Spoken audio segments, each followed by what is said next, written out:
Hello, everyone. Welcome into episode 171 of Two Countries, Two Americas All Sports here on March the 12th, 2025. I'm Nick Hill, live as always from Chattanooga, Tennessee of the United States. And joining me from Americana, Sao Paulo, Brazil is Gus Salmazelli. Gus, how are you doing on this March evening? I'm doing good, doing good. You know, I was thinking about and we're gonna talk about this in a little bit. Conference championship in college basketball. It has been 5 years since the world stopped because of the COVID-19 pandemic. I remember when I really felt that everything was gonna stop. I was in Nashville covering the Vols that were gonna play against Alabama, and 1 hour before tip-off, the game was canceled, the tournament was canceled, and about like 2 or 3 days later, everything was closed. So it has been insane. It has been 5 years since that day. And shout Yeah, out to my friend Laureano Rabelo, great lawyer, Rio Branco's council president. And Nick, yeah, that's crazy, right? right. I've been listening. I have a playlist actually I have from the time I call it the initial quarantine of the songs that I was listening to the most during that stretch from March to August of 2020 when we had obviously the initial pandemic, we had some of the riots and just how like unsettled things were around that time and definitely thinking of everyone that we've lost in the last 5 years due to that virus and its associated aftermath. So it's not just the illness that killed people, it's a lot of people have committed suicide due to loneliness related to the pandemic. A lot of people have gained mental disorders, and it's just there's been so much that goes beyond just people getting sick from the virus. And um, I mean it continues to have impacts in our world to this very day. So but hey, shout out to every one of you that made it this far, and we're going to continue fighting because that's all we can do. That's what Oh God yeah. us to do. So we're going to continue fighting, and we're going to continue to have fun because 5 years ago we didn't have March Madness, but this year, God forbid, we do. So right now, there's actually free conference tournaments going on right now as we speak. I've got the Big 12, UCF and Kansas. I've got the ACC, SMU and Syracuse. And, Additionally, we have Oklahoma and Georgia in the SEC, which is probably the most consequential and, of and all. that's the game I have right now. And Georgia's up by 5 with 14 minutes and 20 seconds to be played in the second half. Yeah, and that's huge because Oklahoma is a bubble team. They need to win this game desperately. Like they have to win this game. Or otherwise, like Oklahoma will probably not make the tournament. They just made it free, so this is a huge, huge deal for Oklahoma. Georgia, Georgia should be in no matter what. But yeah, for Oklahoma, this is a just massive game. Oh yeah, I mean now it's the do or die time. For a lot of teams, it's their last chance. We saw, I think, last year or a couple of years ago with NC State. They were the 11th seed in the ACC tournament, uh, completely out of the tournament on the regular season, and won the ACC championship and made a big, a quite remarkable run into March Madness. So, you know, Cinderella stories like that may rise. Oh, absolutely. You just never know who's gonna be that Cinderella story. Unfortunately, just in my world, the Chattanooga Mocs will not be one of those Cinderella stories because they blew it the other day against Furman in the SoCon semifinal. So they, even though being the regular season champion of the SoCon, they will not be um, the representative in the NCAA tournament because they lost. And the final of Wofford will be the conference representative in the NCAA tournament, which is so annoying. And that's the thing I absolutely hate is when you have a good season like Chattanooga, but obviously you don't play the competition, so it all comes down to the conference tournament, and you don't make it. Like I hate that. At least from for teams like Chattanooga, because for me, like I don't watch any Chattanooga basketball until this weekend. or this past weekend, because like I know it doesn't matter in terms of like them making the tournament or not. Because Yeah, that's the kind of fun of the postseason that we can all say it's the preview of a postseason, or it's already feel like a postseason because it's playoff times within their own conferences. But for our teams, that's the last chance of making the tournament or continues their season. For example, we just mentioned Oklahoma, Georgia. Whoever loses this game, especially for the Sooners, that's it. That's the end of their season. right, just had someone say double it for USC. I'm not exactly sure what that means, but or doubling up for. I'm assuming the one in California, not the one in, not the one in South Carolina. So, yeah. So just looking at the bracket, I'm going to pull up the bubble as it stands. According to Joe Ludinardi, they're in double OT, apparently. So this must be the Big Ten tournament. And also, I'll say this, the Big Ten tournament. Oh, yeah. So this is USC and Rutgers. He's got $1,000 on Rutgers. Holy cow. Wow, I mean, That. quite an investment for a game. Oh, absolutely. What channel is this on? This might be on like Peacock, I think, or something. He says I might lose. Well, best of luck to you, Cersei. USC scored first in double overtime, so maybe hopefully the Trojans can pull it out. Both of those teams are 15 and 16. Man, that's a big one. So that's the Big Ten tournament, and so the Big Ten tournament's interesting because not every team in the Big Ten made the Big Ten tournament. They only had 15 slots for 18 teams, kind of like the SEC baseball tournament. So free teams in the bottom of the Big Ten. So I believe that was Penn State, Nebraska, and I want to say Northwestern, but I might be wrong. Those three teams did not make the conference tournament, which is just insane, right? Because it's just been a formality normally. But okay, it was Nebraska, Penn State, and Washington were the three that did not make it. Because I guess they don't believe that, they can fit in an 18-team tournament, which I guess as these conferences continue to get bigger, they're going to have to do. Yeah, some sort of or why did they just do a play-in tournament? Some sort of a pre-elimination.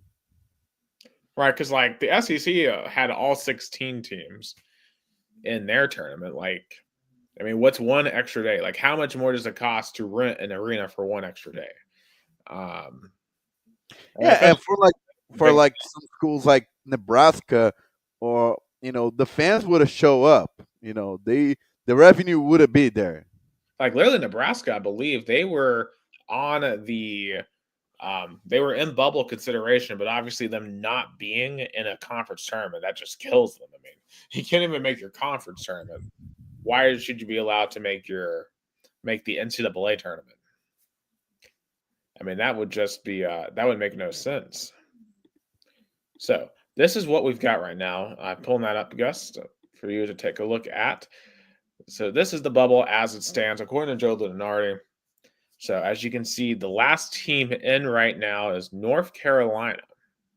The first team out is Texas. Now, Texas got a big win today against Vanderbilt.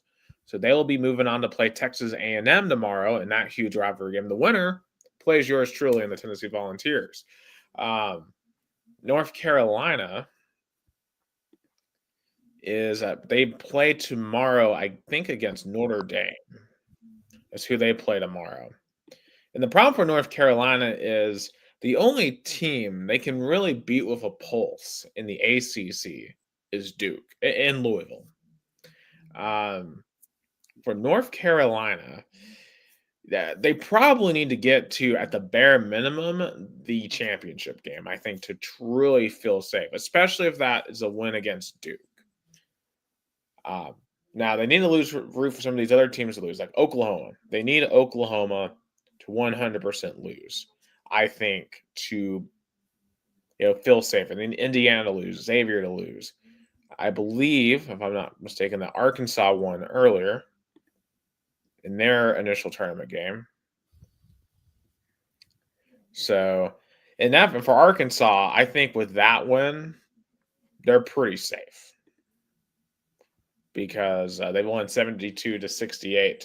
And, with that win, that was the only bad loss they really could take because Arkansas tomorrow has Ole Miss. So losing to Ole Miss isn't going to like hurt them that bad if they lose to them. And I think Arkansas has got enough quality wins at 20-12 to deserve to be in the tournament. Now Texas still has work to do. Texas, if they beat Texas A&M, that would do a lot for them. And then they get a chance to play Tennessee. If they can get them, I mean, that would also be an absolutely massive. I think if they beat Texas A&M and Tennessee, I don't see them being out because especially the Vols will be a massive quality postseason win. Right. So I mean Texas, and that's why like I'd rather be Texas in this scenario than North Carolina, because Texas has chances. Like Ohio State lost today, so Ohio State's out. They lost to Iowa. Boise State, Colorado State, like yeah, they could win their tournaments, and that's probably what they're going to have to do. But Texas just has the ability to get quality wins. Same for Oklahoma. If Oklahoma wins tonight, they're in because Georgia's another quality win. Much more quality compared to anything North Carolina can get outside of Duke. And just watching UNC, because I watched UNC play Duke the other night, this UNC team just doesn't have it to me. Like, RJ Davis is rather inefficient. Hubert Davis seems like he's kind of lost the mojo, because remember, he caught fire back in 2022 when he had that miracle run to the national title game. Of course, they ruined Coach K's final retirement tour. But since then, it's been a disaster for UNC. Remember, a couple years ago, they didn't even make the tournament, and they declined infamously a chance to go to the NIT. And then last year, they got the 1 seed, but then lost to Alabama in the Sweet 16. I don't mean, North Carolina. It's so funny how the UNC is such a roller coaster. They're either are all in or they are massive failure. And even when I remember it was like a couple of years ago, like what 3 or 4 years ago, they seemed they were gonna be out. They barely make it, and then they made a run into the national championship game. And Rooney, Coach K, chance to leave. I think you just mentioned that, right? Right. Ruining his final season. Because that Final Four game was one of the best tournament basketball games I've ever seen. That game was unbelievable. Just an unreal game to watch unfold. And that national title game against Kansas was incredible, too.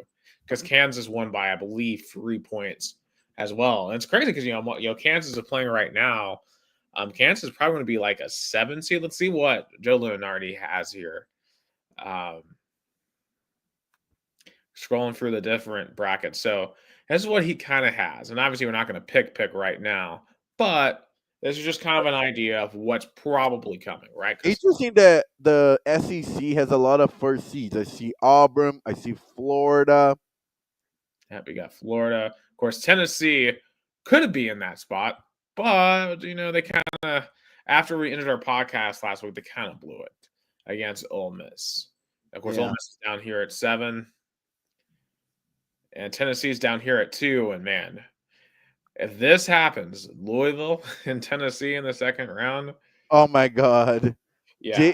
I feel Jason Wyrick would be mortified. Like who?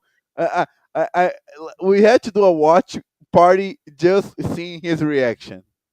Yeah, holy cow. Apparently Kansas today in college baseball beat Minnesota 29-1. With, I believe, like a lot of home runs.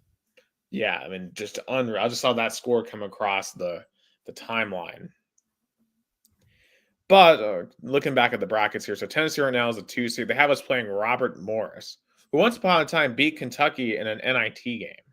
So that would be this would be such a hard second round matchup though, because I think Louisville is underseeded. Like Louisville is ranked 13th right now in the AP poll, and yet they're a 7 seed. But that goes to show how much the ACC is being disrespected this year because of how weak it is. The ACC this year is a lot like what the Big East was last year. You have one really elite team, two good teams behind them, and then it's just a wasteland. And Louisville definitely is suffering because of that. We have 7. Also notice here Vanderbilt is down here in this particular quadrant as well. Although Michigan would scare me. Michigan uh, has had a history of knocking Tennessee out of the tournament. This would be interesting here. Memphis and Georgia in an 8-9 match here with Houston. Yeah, but if Georgia loses, which is not happening right now, do you think they would have fall? I don't know how much they would fall. Maybe they'd fall to the 10, but they should be in. Like them and Arkansas could flip flop, but Yeah. they'll be in. These would be some prime upset potential, McNeese State and St. Mary's. And by the way, you got to wonder, is LSU ready to bring back Will Wade? Because LSU lost tonight by 30 to Mississippi State, so their season is over. LSU basketball is an absolute failure and a disaster. Because Will Wade time in LSU was promising, to say the least. Right, until the FBI came in and shut it down. Yeah. Because I remember how much trouble he gave Rick Barnes. I remember those matchups were hard. Those were very hard. Like, Will Wade's a very good coach. You just got to learn not to break the rules, and he'll be fine. Also, Yale, Wisconsin, because remember, Yale beat Auburn last year, and Yale is just as good this year. So that could be another possible upset. There's Oklahoma, Indiana. Think about all the pressure, because Peter Mosier at Oklahoma has been criticized a lot. Of course, Indiana's about to go hire a new coach. So there'd be a ton of pressure. And Kansas, I just want to say, is losing to UCF right now in the Big 12 tournament. They're down by 3. So 71-68 with 6:43 remaining. If that happens, I mean, Kansas could continue to fall. And, Kansas has just been in free fall for this entire last half of the season. So you just have to wonder if it's. I mean, even we discussed last week how even Bill Self had to issue an apology. So things are not doing well in Lawrence. Shout out to my friend Italo Costa, who is very happy right now, not because of Kansas basketball, but because of Corinthians losing. Yeah, and of course we got Bama down there at the 2 seed. Of course, this has Tennessee going all the way to Cleveland, Ohio. So not exactly close. If we get into Raleigh, maybe Lexington, I would have to entertain maybe seeing if I can make that slide, but probably not. So that's kind of what we're seeing. And of course, there's all kinds of different bracketology, but it's all going to come into how these conference tournaments play out. And Oklahoma right now down by 6. They lose. That really opens up a lot of possibilities for how the rest of this tournament goes in. So when we look at those, so honestly, just between North Carolina, okay. So we're going to say for argument's sake that Ohio State is out because Ohio State today, they lost their tournament game to Iowa out. So I'm going to ask you between Xavier, North Carolina, and Texas, those 3. Which one of those 3 misses the tournament? Xavier. I could see that. Now, let me see what their path looks like. I don't know if they play today. They play tomorrow against Marquette, so they have a chance to get a decent win tomorrow. They didn't play today. Shout out to Georgetown for losing to DePaul, by the way. That's a brutal loss. That's a brutal loss. So they would play. So Xavier, they would get to play Marquette tomorrow. If they beat Marquette, then they probably get to play St. John's on Friday. So they have some chances too for some quality wins there. They probably need to beat at least Marquette to solidify themselves. If they don't beat Marquette, then I would agree they're probably in that spot especially with Texas getting a shot at Texas A&M and getting a good win today over Vanderbilt. It's just hard if you're not in the SEC this year. Oh yeah, I mean the SEC is we just mentioned dominating. They have two first seeds. They have a lot of teams in. I mean, I believe if you go back to, do you still have the screen of the Yes. bracketology? I want to go in the very bottom has the name, the number of teams from conferences. But what is interesting is that not only you have the first seed Auburn, first seed Florida, but you also have second seed Tennessee, second seed Alabama. So yeah, so SEC 13 compared to, so the SEC has the same number of teams that the Big 12 and the Big East combined. Like who would have thought about that? Like what, 10 years ago? Oh, absolutely. I mean, it's just unbelievable. You can see how football has affected basketball. Because obviously we got no Pac-12 anymore. Well, okay, we do have the Pac-12. The Pac-12 is rebuilding itself, but it's not the Pac-12 that we knew. And that Pac-12 will be lucky to get more than a team a year. I mean, I feel like the Pac-12 was relegated. Is right now the Pac-12 is the best G5 conferences. Like, can we consider the Pac-12 of G5 conferences with the add-ons they might bring from, for example, the Mountain West? They not. I mean, Pac-12. Like, is it crazy to say that the Pac-12 is a G5? Is it like a the, Everyone's at G5. They're no longer a major conference. Also, yeah? USC won in double overtime over Rutgers, so that guy lost $1,000. So that's tragic, Poor guy. man. Hey, I feel like every guy that I've had that comes through my TikTok lives who just say, "Oh, yeah, I've got this as a bet," they always lose. They always That's lose their bets. yeah. Actually, no. I'll take that back. Robert Hanley, my coworker, he won because he bet on Tennessee against Missouri. He's the only one I think that's come through my TikTok live chat and won. So yeah. In any case, dude, I guess to focalize it a little bit closer to home here, though, talking about those basketballs, though, like losing to Ole Miss last week at the end, we just couldn't box out. Like we were talking about it during the show last week. We just got absolutely cooked there in the second half. Did come back and beat South Carolina Saturday, but with Florida defeating Alabama on Tuesday, and then Alabama coming out and defeating Auburn on a buzzer beater of their own on Saturday. Like, talk about that. They lose on a buzzer beater one Saturday, come back and win the next week on another buzzer beater. It's definitely put us perhaps at a disadvantage heading into the last week for that one seed. And to me, I think the question you have to ask yourself heading into this tournament is how much does the committee value these tournaments?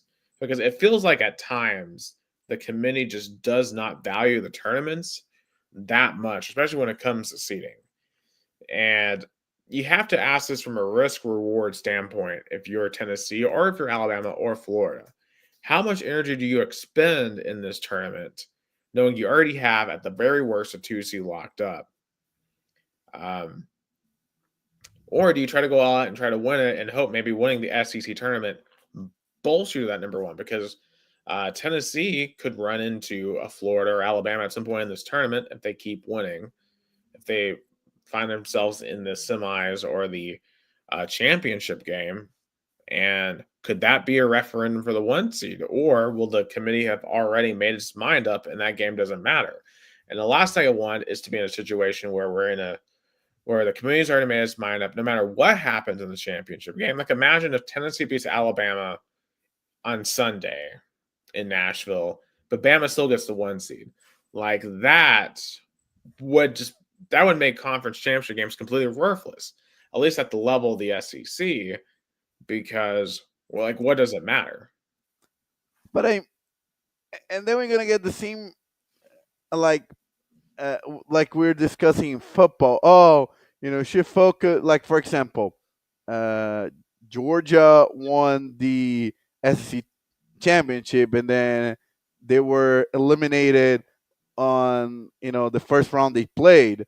Oh, their season was worthless. No, they won a really hard conference.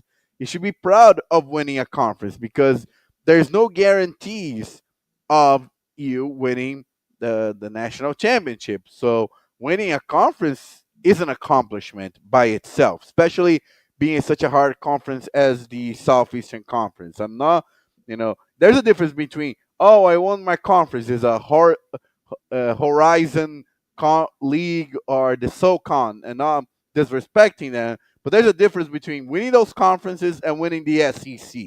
But the reason why I bring this up is when you look at Yale and Alabama last year, or Yale and Florida and Auburn, excuse me, they both made the SEC championship game. And the reason why I kept on bringing up Yale is, Florida and Auburn, they have fought through the tournament. They made it to the championship game. Auburn won that tournament. And then Auburn 4 days later goes and turns around and has to go to Spokane. So basically, they go all that way in Nashville, and then they get told by the committee, you got to go all the way across the country to Spokane, Washington. And they go to over there and they lose to Yale in the first round. Florida goes to, I think, Salt Lake City, loses to Colorado. So you have to ask, I feel like in no situation for those two teams playing all the way to Sunday hurt them. Meanwhile, Tennessee and Alabama both lost their first games on Friday last year. And those were the two that went the furthest in March Madness. Of course, we went to the Elite Eight, and then Bama went to the Final Four. So, I mean, that could just be correlation. But I feel like a lot of the times you see these teams go on a hot run in the conference tournament, and then they lose their legs and don't perform well in March Madness. I mean, it's a big stretch. We can all go back and, look, for example, at NC State, who, won their conference and made all the way, I believe, was like what, Elite Eight or something. Like they made a really. I mean, Tennessee would have played them if we had beaten Purdue, because Purdue beat them in the Final Four. Yeah, so they went all the way to the Final Four. So it did not hurt them to. Of course, it was a do or die situation, but you cannot predict or try to play like, oh, I'm gonna preserve my team because there's a guarantee I'm gonna make further. I think there's no. Of course, you pick last year as an example, but we can find other examples of teams who failed their conference championship and also were kicked out by first or second round. I guess it's fair enough. It's a crapshoot, and I know the team they're going to go over to national and try to win because there's a trophy on the line, and I get that, understand that, but I know above everything else because we won the tournament back in 2022, the SEC tournament, and then turned around 6 days later, and we were going home after losing to Michigan in the second round. So yes, conference tournaments matter, but they don't matter enough to erase a first or second round loss. And especially given the fact that we have a short bench, we only have 7 players, I'd rather almost frankly lose Friday and just get that extra rest. So I think that would serve us better for the tournament that I really want us to win, because I want to win 4 games at least here starting in 2 weeks, because I want to get to the Final Four. And I don't know if playing a full 3 games in 3 days this week puts us in the best opportunity to potentially do that in the Final Four. It's certainly my concern, unless there's a 1 seed on the line. But at the end of the day, the 1 seed, and here's the other difference too, because the 1 seed would be in the West region. So if Tennessee, assuming they won their first 2 rounds, would have to go all the way out to the West Coast, versus being a 2 seed in like the East, and the regional is a lot closer. I think that's also a thing to think about as well in terms of like what we would rather prefer. Because I mean, the 1 seed is cool. We've never been a 1 seed at all in school history. I would love to be a 1 seed. But so if Tennessee wins the SEC championship, how much this would change or increase the chances of being a 1 seed?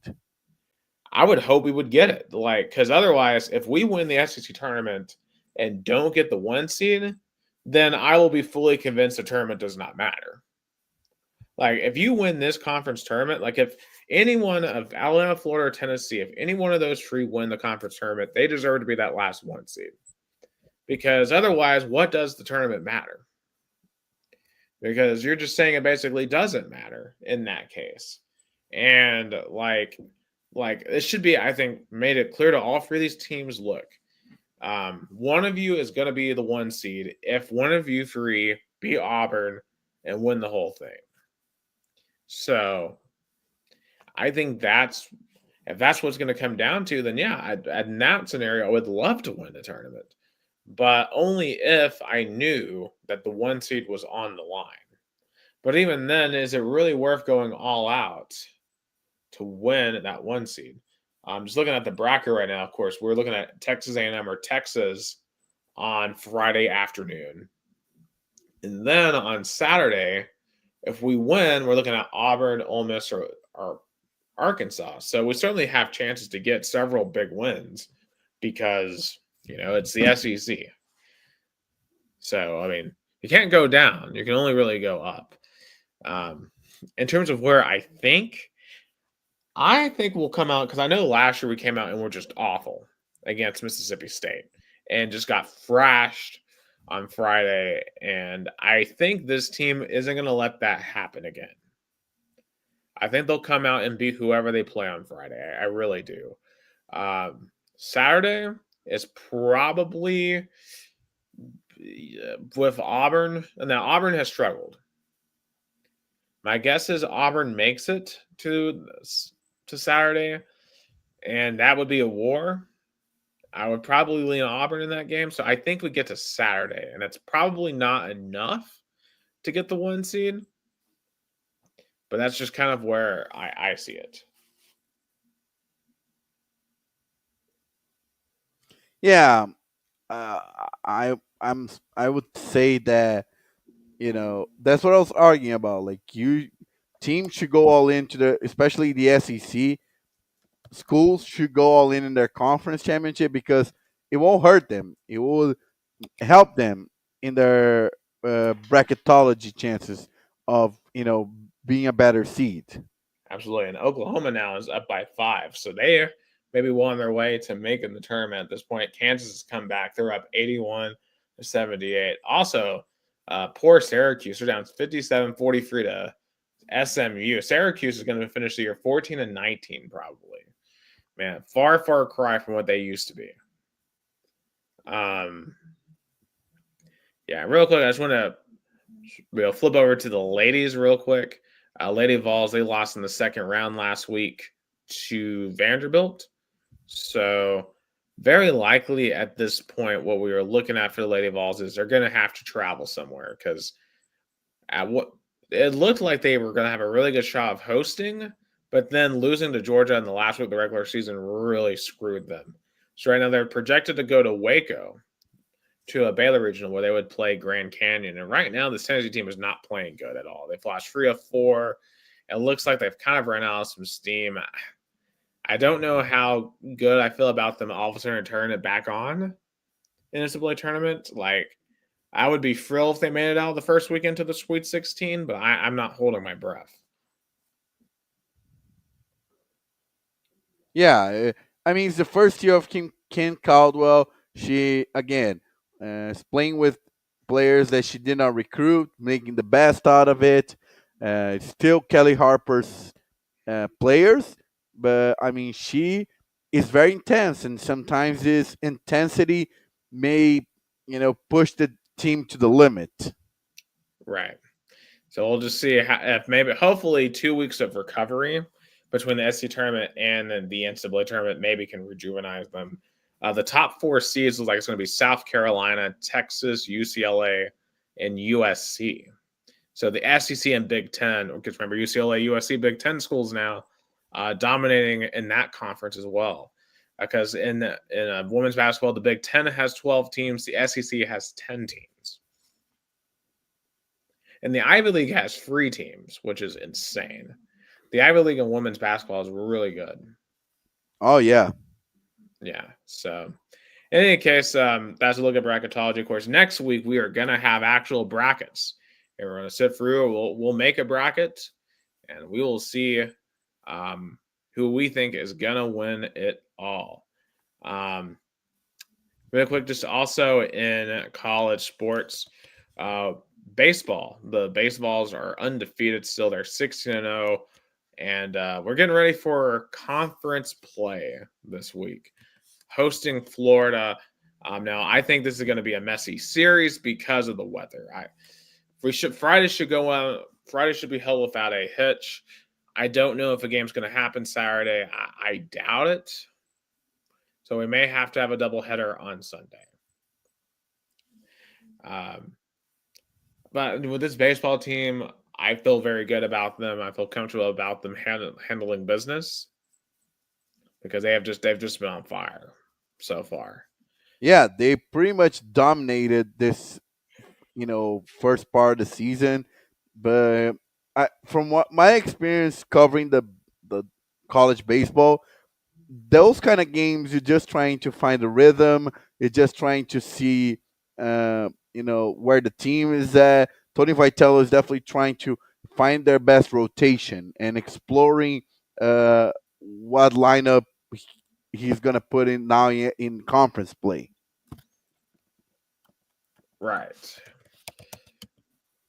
Yeah. Speaking of one guy that isn't being able to do a lot is Albert Azuna. He was a transfer that came in from JUCO. He was told by the NCAA that he was going to be able to play, and then they pulled the rug from out under him, pulled the rug, from out from under him, and said he was ineligible.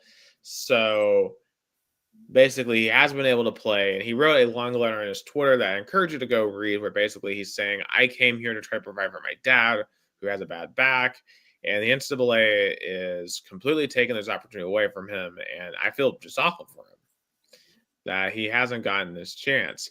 However, I do also have to bring up, because I was talking about this with some folks, is at this point, with as good as this lineup has been, even if he gets, ruled eligible at some point, has he already been just eternally ruined, at least for this season? Because, you can't just stick a new guy in there, especially when the lineup is playing this well. Yeah, I mean that's a completely good point because again, this first series against Florida, it's the first real challenge Tennessee's gonna have. Oh, absolutely. All right. There's some quick NBA things. Shout out to Nikola Jokic, 30, 20, and 20 the other night. Unreal game that he had. I think Nikola Jokic is a top 5 player of all time. And that might be a hot take, but I think Jokic is legitimately one of the best players we have ever seen. Any era, the skills that he has, he's a big man. He's probably gonna get devalued because he's not outspoken and marketing. He doesn't market himself. He's just a really really really talented basketball player. He's not a star. Right. I mean, he's the Tim Duncan of his generation. He Yeah. is, yeah, it's just absolutely incredible what he's doing. And I think anyone who argues the contrary, I mean, I much can say. I mean, he probably should win MVP again this year. I think Shai Gilgeous-Alexander is going to get it just because of voter fatigue. I mean, but Jokic is the best player until further notice. Speaking of former best player, LeBron's currently out with an injury, out for a couple of weeks. Hopefully, he'll be back before the playoffs, because I do want to see what LeBron and Luka can do together in the playoffs with the Lakers. Can they take out the Thunder? Can they take out the Nuggets? That would be certainly interesting. And at least they're still than Dallas is. And I mean the moves by Polenka prove out to be good. The Lakers are soaring and are contender even though LeBron is out. Yeah. I think he'll be back and he'll be able to play at a good level. Also, speaking of LeBron, I should put this on there. What do you think? Did you see the whole snafu with Stephen A. Smith? Yeah, that's what I was wondering. What happened? I mean, those are two outspoken personalities, so no surprise they're clashing with each other. Right, because LeBron apparently was mad because Stephen A. Smith insinuated that Bronny is only in the league because of his dad, which is 100% true. I mean, come on, Yeah. Bronny would never have been drafted if it wasn't for his dad. And Oh LeBron yeah. James Jr.'s name was, Dave Smith. He wouldn't have even touched the NBA draft. He probably wouldn't have gotten a D1 scholarship.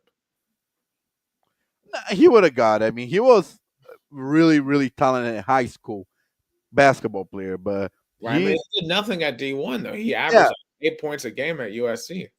no, yeah, yeah. At USC, he didn't turn out to be what people expected, but yeah, LeBron has to come term with the fact that there's some privileges of being a son to a royal player in the NBA. There's some privileges. For example, in all areas. For example, the, uh, like there's broadcasters where the sons are now also broadcasters in the MLB. There's some privileges that comes with you being son or a daughter of a major talented in any sport or any area. Right. Or like someone who is prominent. Like, I'm not going to divulge names, but I know some folks who have certain jobs because of their Yeah. last names. Yes. Yes. Yes. So it is, I mean, it helps, right? Like, and obviously, I don't necessarily have that. So, well, I'll be honest, I've benefited from that to some extent when I've needed a job in the past. But, um, yeah, it's interesting though that you would go and confront Stephen A. Smith, and LeBron's got to take a step back sometimes. Where it's like, bro, Stephen A. Smith, that's just the way he makes a living by talking about you and the rest of these players. So, like, yeah, he's going to say some stuff maybe you don't like. LeBron just got to learn just to kind of shut off that outside noise. He was good at that. I remember he, for example, would turn off social media when the playoff comes. Like he was good at that. I guess but I guess when you mess with family and son, even LeBron can't silence that. Right, and of course, too, I'll say this: I think Stephen A. Smith may have done that intentionally to provoke this, Yeah, because of Stephen A. Smith, course. to be real, I think he's setting up he's denying it. I think he's setting up a run for president in 2028. I'm just throwing that out there. To me, I really think he's running for president. I 100% do. So any controversy is good. I mean, because he sees Like, what the current president has done. He's like, Stephen A. Smith's like, I could do that too, and just be the Democrat version of that. I mean, I don't want to, diverge to sports to politics, but yeah, I agree with you. I think the Democratic Party really needs a loud, vocal, and agitator into the party. That I mean, we can discuss policy anything you want, but Donald Trump's personality worked in American politics. You cannot deny that. You'd be a fool to I've deny. had some of these conversations with some folks who are deep in the Democratic Party here in Tennessee, and they're not necessarily they don't like when I bring that up, but they don't necessarily disagree with me when I bring that up. So because I don't think that's the type of person that they want. But it's like the Rolling Stones song. You can't get what you want, but sometimes you get what you need. I don't know, but that's 2028. It's so far away. And I wouldn't bet on him being the next nominee, but whatever. Like Stephen A. Smith, he just seems to be in the headlines a lot these days. It reminds me of a certain someone before he became president. I mean, you don't intentionally seek the headlines out like this if you're not thinking about pursuing something like that.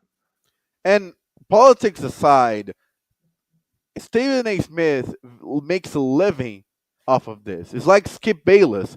The more the athletes uh, try to uh, fight back or push back, the more you feed those sort of commentators, and it kind of gives them fuel, or it gives what they want. Because if you ignore as a outside noise, then they would have to do another take and another take and another take. Right. to, but now Stephen A. Smith find the take that made an impact. And that's the thing too. Stephen A. Smith, if he goes up there and actually does political debates, I mean, he's done this professionally for decades. Like, can you imagine him debating like AOC or like Andrew Cuomo or like Gavin Newsom? I mean, dude, like, I mean, it would make for insane TV. I'll just say that much. That's not an endorsement or anything, but um, It's just stating facts. it would be very interesting. And hey, more LeBron beefs. Continue to raise your profile. Now, I've seen some folks on the other side who say, "Oh, they thought it made him look like an idiot." And I saw one guy claim he would beat him in 40 states. You know, some folks who think they're really, really full of themselves on that end. Okay, let's get into some free agency here because NFL free agency opened up the other night, and it is a lot of stuff going on all over the league. I would say probably the biggest news to me, and it's our debate about what's the biggest piece of news. To me, there's Sam Darnold getting signed by Seattle because Seattle's. I don't really understand Seattle's strategy here. I don't know if they're tanking or if they think they're trying to compete. So they traded away Geno Smith to the Cardinals. They are to the Raiders, excuse me. They traded him away to the Raiders, so I don't know why for the Cardinals. They traded away DK Metcalf to the Steelers. They let Tyler Lockett walk, but then they come in and sign Sam Darnold. What do you make of Seattle's strategy here?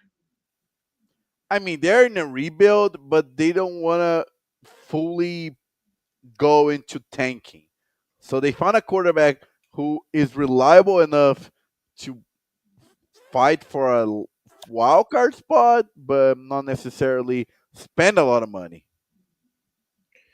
Yeah, I think that's the move because, like, this isn't gonna make Seattle like competitive for a championship. I mean, we saw like this year was the absolute best year ever going to see Sam Darnold in a perfect situation with the best receiver in the league in Jamar Jefferson or Justin Jefferson. I was about to call him Jamar Chase. Jesus, I know they played together at LSU, but whatever. And he had a great coach in Kevin O'Connell, and he still couldn't win the division. He still couldn't win a playoff game. That was as good as it's ever going to get for Sam Darnold. And I'm sorry, but like I think he's fool's gold. If Seattle fans think he's gonna like be the savior, I just don't see it. Yeah, I And agree like with you. in 3 years, 100 million is insane. Like Sam Darnold, like he has one good season, all of a sudden he's worth $100 million. Like, give me a break on that. Yeah, yeah, Additionally, of course, I referenced Geno Smith to the Raiders. Now, to me, the Raiders are still 100% in rebuild. Now, they just got Pete Carroll. yeah. Pete Carroll brought someone he trusts as a quarterback. Clearly, even though they're in a fully rebuild, my tank, but he brought someone he trusts. Oh, yeah, yeah. To kind of just get themselves through the next couple of years. Also, Devontae Adams to the Rams as well. You know, he's kind of replacing Cooper Kupp. Cooper Kupp's on the market. Do we think Adams is an upgrade from Kupp right now? From what I'm trying to understand is, and you might be able to explain better, is that I thought Cooper Cup was a reliable, tight end. He was a reliable receiver, but I guess he fallen off so quickly that Sean McVay, I guess, wanted him out of LA as much as possible. Right. So basically, Cooper Kupp, they were looking to trade him and they weren't able to get anyone to bite. So, I mean, he just kind of fell off. He has some injuries and he's 31. So I don't really blame anyone for not trading for him. He's dealt with injuries the last 3 seasons. So, I mean, he's a smaller receiver, so he's just worn down at this point. So, it sucks, but yeah, I'm curious which team will pick him up. I bet the Bills pick him up. Because I know the Ravens just picked up DeAndre Hopkins off of the wire. To me, the Bills could counteract that with Cooper Cup. Oh And get yeah, I another think one. Cooper Cup's still a reliable uh, receiver, and he will find his bad mojo somewhere else. Right. Speaking of Buffalo, they gave like the most expensive contract in the history of the NFL to Josh Allen. 6 years, $330 million for a guy that's never made the Super Bowl. Do you think that's worth it? It cut out to who? To Josh Allen, 6 years, $330 million. What do you But think about the I contract? guess in this new world of quarterbacks being really, really important, you have to sign him to a long term like that because he has proven to be a really once in a lifetime quarterback. I mean, I know you argue, oh, but he hasn't made it to the Super Bowl. But you, for example, what a performance he had last year in the playoffs. I mean, if it wasn't for some mistake by his teammates, he probably would have made at least to the NFC Championship. You're right. You're right. And he's in the AFC. It is the harder side. Yeah, And you can say, well, Jalen Hurts, when he got his contract, he hadn't won the Super Bowl yet either. And he just went out and won the Super Bowl. So maybe, paying him now, that's a vote of confidence. So I think there's an argument to be made there. Also, I'll say this: the Bills got Josh Palmer from the Chargers, 3 years, $36 million. Love that signing. I think Josh Palmer will ball in Buffalo. That's a huge signing. Also, Joey Bosa, 1 year, $12.6 million. He's going to Buffalo too. You can tell, like looking at some of these contracts, that Buffalo is pushing their chips in. They know it's now or never. They got to get something. totally. Next year is like Buffalo is in so much the Super Bowl bubble. Yeah, they have to get to the Super Bowl. It is time. It's 100% time for them. Yeah, so those are all the big ones. I know Colts, they got Charvarius Ward from the 49ers. That's a big one for them. For year $60 million. They signed Daniel Jones as their backup quarterback for a year, $14 million. Or inevitably they're like week 4 starter when Anthony Richardson gets hurt again. Interesting move as well. Kenny Pickett to the Browns. Man, and also Russell Wilson, he is visiting the Browns tomorrow, the New York Giants on Friday. I mean, why If are I you? was if Why I is was him, I go to the Giants. I mean, he always wanted to play in New York. He has a lot of business in New York. I would have go to the Giants. I mean, and also if they go to the Browns, what do you do with the Deshaun Watson situation? Because he's still a active player, and you still have to pay him millions of dollars guaranteed. yeah, man, that contract that's still the worst freaking contract of all time. I mean, oh man, the poor Browns. It's uh, just terrible. Um, Whereas Patrick Mahomes has restructured his contract 7 years, $450 million. Trey Smith got franchise tagged. He's being re-signed. Another question with this free agency is where or what Aaron Rodgers gonna do? Aaron Rodgers gonna retire or continue to play? And if so, where is he gonna go? Because the rumor Giants? is Pittsburgh. Yeah, I was gonna say Giants, Steelers. I mean, or even Minnesota Vikings and do a completely Brett Favre kind of career. Maybe. I mean, if he wants to play somewhere competitive, I mean, those are your options: the Steelers or Giants. Now, if you're the Steelers, I don't know why you would do that. Like you let Justin Fields walk to the Jets. You're letting Russell Wilson leave. I don't really understand what the strategy is here for Pittsburgh because they have the talent to compete. They just can't get their hands on a good quarterback because I mean they're still paying for whiffing on Kenny Pickett a few years ago. As it's so funny how the Steelers know that they're gonna have to say to Mike Tomlin, "Thank you so much for all you have done for us, but it's time to part ways." Like, is the that couple that that they like each other, they had great moments, but you just know that they're not good to each other anymore. They're just delaying the inevitable. Yeah, yeah. I mean, this is Mike Tomlin. I mean, if they're wanting to win 9 or 10 games a year for the rest of eternity, I mean, that's their prerogative. But I don't think that's what the majority of Pittsburgh fans want. Because for what, 10 years at least, or even more than that, 13 years, that the Steelers has been in a completely miserable cycle of, oh, we did not had a losing season. We barely made it the playoffs, to be completely annihilated by the Browns, by the Ravens, by the Chiefs.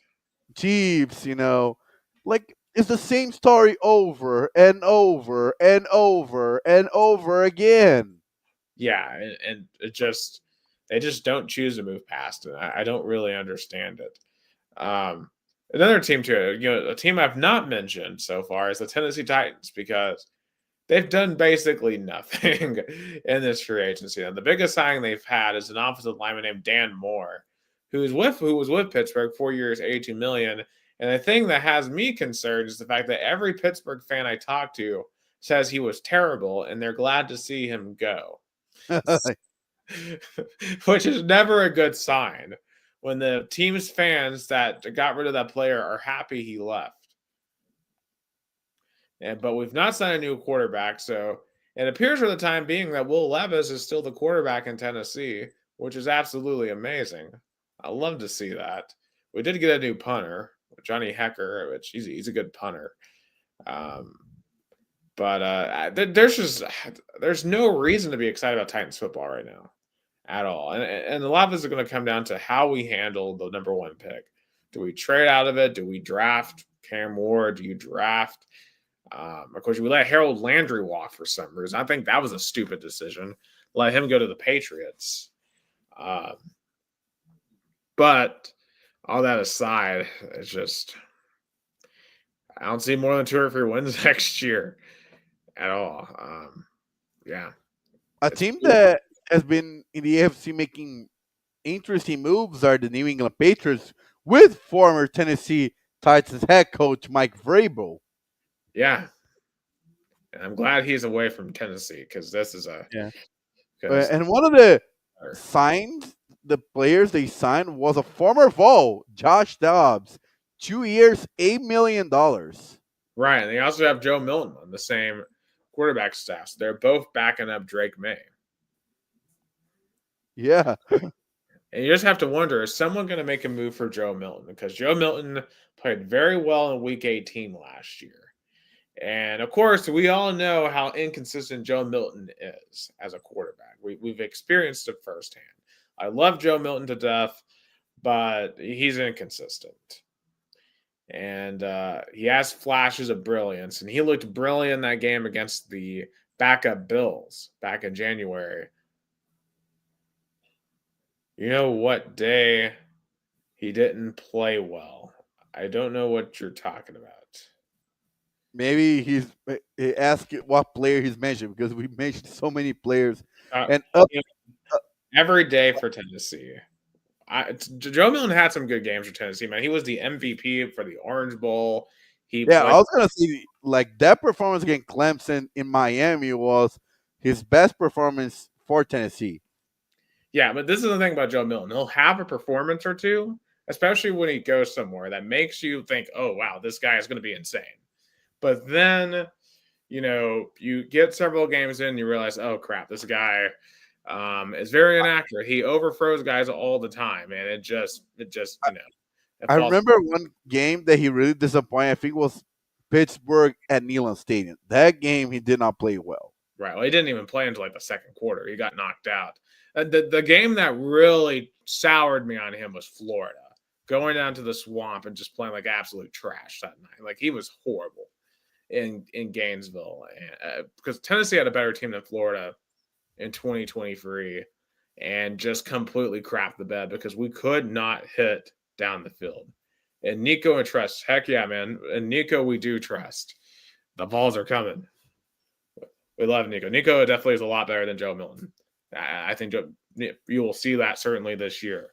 Because I thought Nico improved a ton last year throughout the year. And by the end of the day, like obviously, I still have a lot of respect for Joe. I mean, Joe was always a positive influence. He stuck it out at Tennessee. He could have transferred again, but he wasn't an elite quarterback. Even though he had times where he could fool you into thinking he was elite. He certainly fooled me at times into thinking about how good he could have been. He says Brazil and Staley are gonna have to step it up. Oh yeah, our receiving core certainly, and also I guess just to briefly bring it up while we're on the topic, I should have brought this up because spring practice is fully in session right now. And probably the most interesting thing out of spring practice right now is Boo Carter apparently is getting some run at wide receiver as well. In addition to his normal duties on defense in the secondary, and I don't expect him to be in a Travis Hunter role where you see him on a bunch on offense and defense and playing 100+ snaps a game. I don't expect to see that. But, would it be wise to see Boo Carter play maybe 15, 20 snaps a game on offense? In addition to him being an every down player on defense. Yes, we're going to bring big Amari Thomas back to run slants. Amari Thomas. I love Amari Thomas, but I don't know why we would ever run slants with him. But the Boo Carter thing is interesting to me. Yeah. I hope he does well because he was very nice to me when I went to see the team down in Orlando for the Citrus Bowl. So That's a guy I root for it. And he was one of our best players last year as well. So our best freshman, last year. So I think he will continue to be a really, really big piece of this team moving forward. But kind of circling back though to the Titans, just not very good. Okay, very quick NASCAR note, real quick. Christopher Bell won his third straight race of this season at Phoenix. So we've had 4 races. Bell has won 3 of them. I mean, he is just on fire. Just insane start to the season. He's going to cool down at some point. I don't think he's going to win this week at Las Vegas. It feels like a Hendrick guy will probably win it. But man, what a start. Winning 3 straight races at all is really hard, especially 3 different types of tracks. Atlanta, Circuit of the Americas, and Phoenix. Great start for Christopher Bell. Moving into some baseball, so we're going to transition to Brazilian sports. One note here for a really bad note for Yankees fans. Garrett Cole out for the year with Tommy John surgery. This feels like this is going to be a devastating development for the Yankees' ability to win the World Series or to get back there. Like, it's going to be really hard for them to get back there without Garrett Cole. I mean, not only they lost one of their best hitters, Juan Soto, to their in-city rival, now they lose their best pitcher. So Aaron Boone, not only him, Brian Cashman as well. There's a lot of scrutiny for those two, especially I think Yankee fans. They might be like, okay, winning the division might be hard. The Red Sox are hot. Baltimore is better. But I mean, being out of the playoffs, then I think at least Boone's gonna get fired. Yeah, I'm kind of surprised he's kept his job for this long. So big news there for Garrett Cole. Spring training is underway, but for your Brazilian baseball team, huge win for them in the World Baseball Classic. Huge win. I was really nervous, but the beginning of the game, it calmed me down. I mean, Brazil dominated the first 3 innings. By the end of the 3rd inning was 5-2. Brazil just controlled the game. I mean, I know we had a little scared by the 7th inning where the difference went only 2 runs, but Brazil completely dominated. And now we are the last team to make it to the World Baseball Classic next year. We are in the Puerto Rico, the Puerto Rico uh, group. They're gonna play in San Juan in Puerto Rico, and I mean, I cannot wait. Brazil, first time in the World Baseball Classic since 2013. Yeah, I remember they had a devastating elimination against Israel. I believe was 2017. So huge win. Also huge win for the Sooners, 81-75, defeating Georgia in the first round of the SEC I think men's basketball it tournament. guarantees them to be in the tournament. Also, very tight ending in Kansas and UCF, 96-94. Yeah, Kansas leads. and shout out to Manny Ramirez's son, Lucas Ramirez. He is half American, half his son, Lucas, is half American, half Brazilian. Oh, actually, Manny Ramirez Jr. Actually, he was with Brazil in the World Baseball Classic. Lucas Ramirez. I was correct. Lucas Ramirez, son of legendary Red Sox player Manny Ramirez, 19 years old. He was part of this Brazil roster in the World Baseball Classic, and it was funny that when Brazil, you know, end the game and beat Germany, Manny Ramirez was in Tucson, Arizona, and celebrated with the players. So always nice to have a son of a major star, uh, MLB star in the roster. I believe he uh, he was supposed to play or at least committed to Tennessee, but then he decided to go pro. He almost went to pro. He almost Mm. went. He was Yeah. almost a Vol.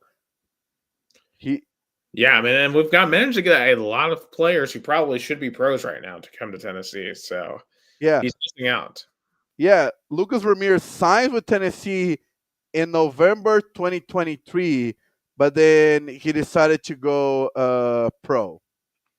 Yeah. Yeah, he went to the Ace. He went to the Ace. It should have gone to the Vols instead. Yeah, he should have. There's even pictures of him wearing a Vols gear, but then he went uh, pros. But I'm glad he's on the Brazilian roster. He played well, and Brazil is in the World Baseball Classic next year.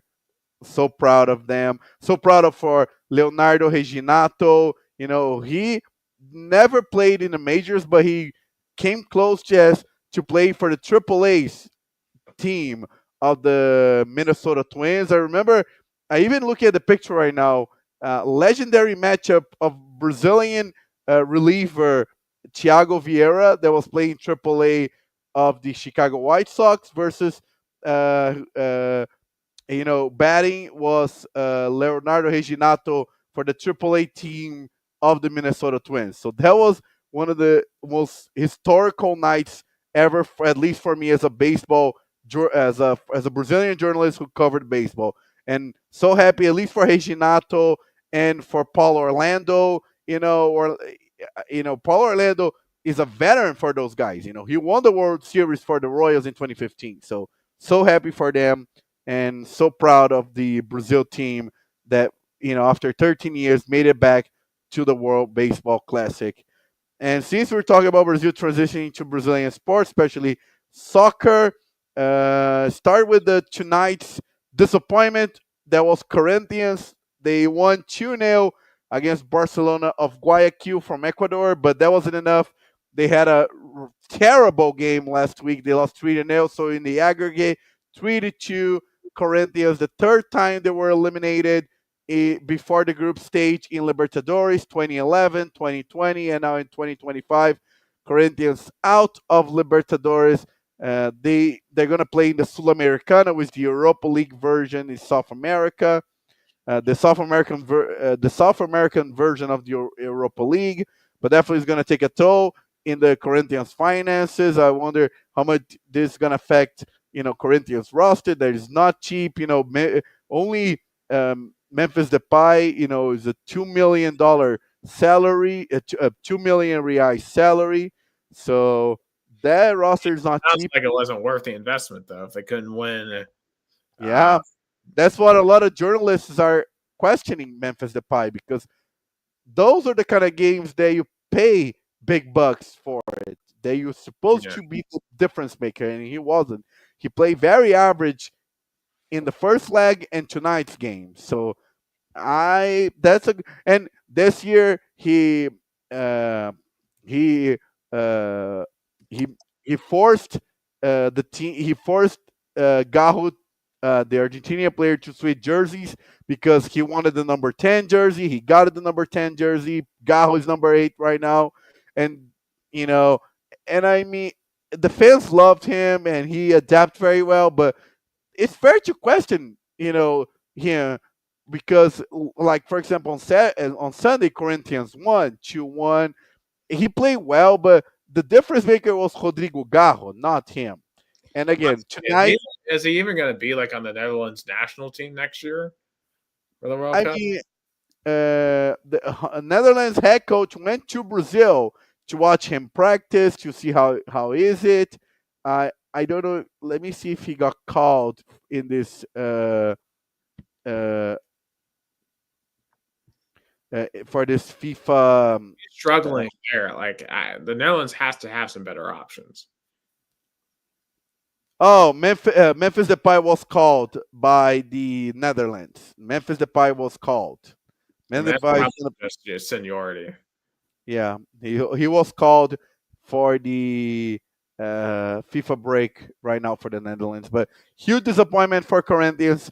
The rivals are making fun of it, making memes, and like in America, when a big team loses, like for example the Cowboys, you know, memes pop up everywhere. So Brazil is not different. So Corinthians not in the group stage of Libertadores, but at least they are in the Paulista final, in the Sao Paulo State Championship final. They beat Santos 2-1, but the big story was Neymar. Everybody was expecting Neymar to be the starter. No, he was on the bench, and he not even warm up. He not even came close to play, and everybody questioned. That was the game that Neymar is supposed to be good. That was the game Neymar should be 100% ready, and he wasn't. He had a medic, he had a muscular issue, like he had a issue. But everybody criticized that, you know, the week before the game was Carnival, and he went to the Carnival parades, and he went a lot of party. So a lot of people questioning that maybe partying a lot had something to do with him being not being able to play in this huge matchup for Santos. I mean, it's not a good look, right? Like when you have all the pressure of the world, when you have all that attention, and you're just not you're just not giving your all. I mean, we've seen this happen with guys like Isaiah Wilson in the NFL. We've seen this happen with James Harden. Remember, during the playoffs, he went to the strip club Yeah. before Game 6, and he comes back and scores 6 points. Like that's what it sounds like to me, and that's not a good sign for Brazil. I mean, Yeah, of course. I think for Brazil, I mean, he was called up for the Brazil games against Colombia and Argentina in the qualifiers.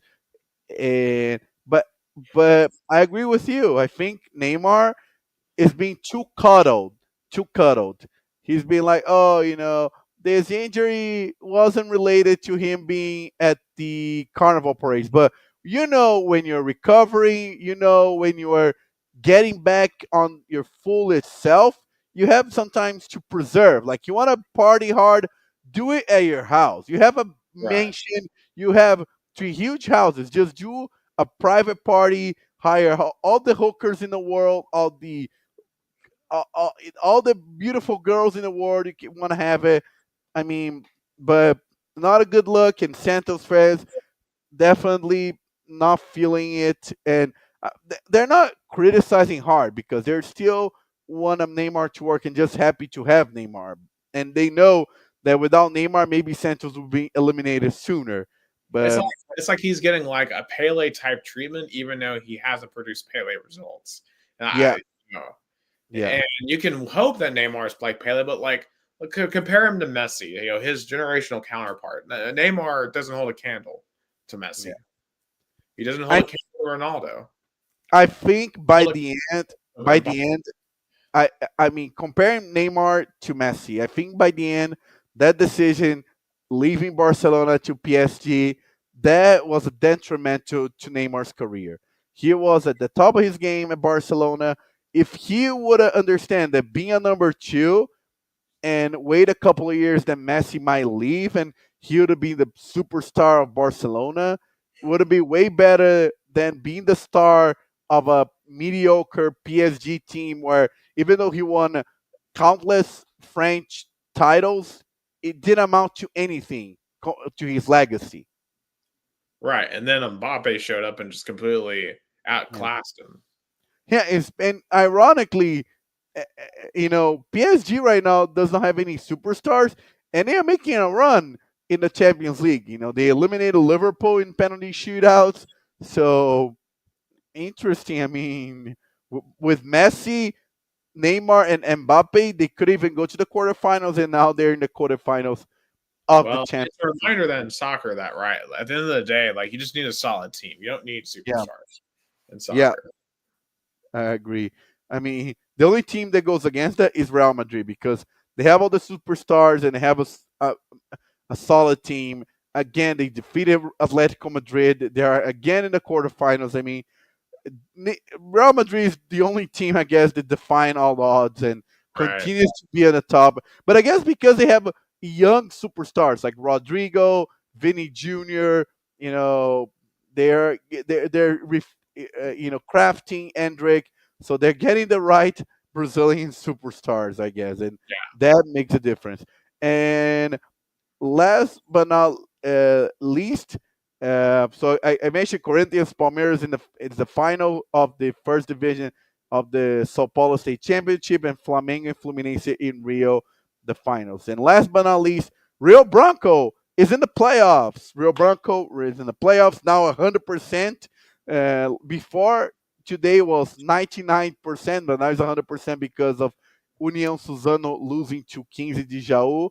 So now Rio Branco's in. So Saturday is going to see what seed Rio Branco is going to be. Right now, Rio Branco is in the sixth seed, five seed, and they would have played the first game at home and the second game on the road, which is not necessarily bad because the first game is going to be on a Saturday and the second leg is going to be on a Wednesday. But they might. It's so funny. They might ended up third or eighth.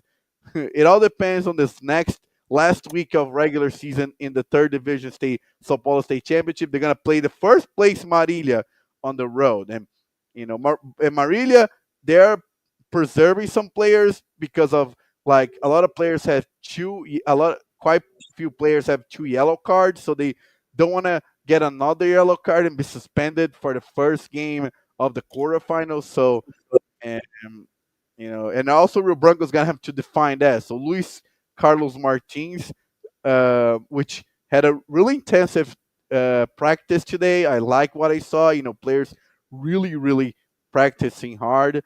So let's see how Rio Branco's gonna finish up this regular season. But we're 100% in the playoffs. Absolutely. It sounds good. Hopefully, y'all can get a home playoff game. That would be awesome. No, we're gonna get a home playoff game, but the question is, what day? And the fans, I think, are understanding my argument. Is I would rather be from the fifth to eighth seed, so I should be a fifth seed, and play your home game on a Saturday where you have more fans than being 1 to 4 seed and playing your home game on the second leg on a Wednesday afternoon where less fans are be able to do. I would rather play the first game on a Saturday with more fans and decide on the road, where, for example, last year Rio Branco was promoted on the road and won a title on the road, than to play the second game at home with less fans on a Wednesday afternoon. That's That's certainly my that's a dumb system. I think like all the playoff games should be on Saturdays. Yeah, I know. Police Federation really screwed this up because they wanted to adjust because one of the teams in the tournament, Monte Azul, is in the fourth division of the national champion of the Brazilian championships. So they have to adjust and finish off, I guess, before mid-April. But it's such a dumb system. Like, okay, adjust your calendar. if Monte Azul makes that far, adjust it. But I think it's so dumb that there's no reward for you being 1-4 because there's like for example last year had a you had a reward because if the both games were finished equally, like you lose 1-0 on the road and 1-0 at home, then you would advance if you want to foreseed because you had the best campaign. But now in A3, that doesn't exist anymore. So there's literally no advantage for Rio Branco, to be honest, being That one is to four seed. that's No advantage. as bad as the college football playoff format. Yeah, yeah. Like for me, being a fifth seed, is it good? Is it? I'm fine with that. I'm really fine with that. Right. Well, hopefully the Rio Branco will get the most advantageous draw for the Yeah. future. Almost too great. But Fine. that is all the time that we have tonight for Two Countries, Two Americas, All Sports, episode 171. For guest Tom Mazzella in Americana, Sao Paulo, Brazil, that I am Nick Hill in Chattanooga, Tennessee of the United States. You all have a great night.